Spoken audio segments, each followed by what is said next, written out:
মালয়েশিয়ার সাবেক প্রধানমন্ত্রী তুন ডক্টর মাহাথির মোহাম্মদকে সকালে কুয়ালালামপুরের ইনস্টিটিউশন জান্তুন নেগারা IJNA ভর্তি করা হয়েছে। বাসায় পড়ে যাওয়ার পর তাকে অ্যাম্বুলেন্সে করে হাসপাতালে নেওয়া হয়।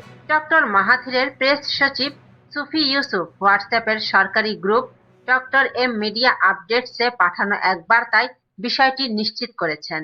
তিনি জানান, ১০০ বছর বয়সী এই প্রবীণ নেতা হাসপাতালে নেওয়ার সময় সম্পূর্ণ সচেতন ছিলেন। প্রেস সচিব জানান, সোমবার ভোরে বাড়ির বারান্দা থেকে বসার ঘরে যাওয়ার সময় হঠাৎ পড়ে যান ডক্টর মাহাথির। এ ধরনের ঘটনায় সতর্কতামূলক ব্যবস্থা হিসেবে হাসপাতালে এনে পর্যবেক্ষণে রাখা হয়। তিনি আরো বলেন, ইনস্টিটিউট জান্তুং নেগারার বিশেষজ্ঞ চিকিৎসকদের প্রয়োজনীয় পরীক্ষা নিরীক্ষা শেষে ডক্টর মাহাথিরের সর্বশেষ শারীরিক অবস্থা সম্পর্কে বিস্তারিত জানানো হবে।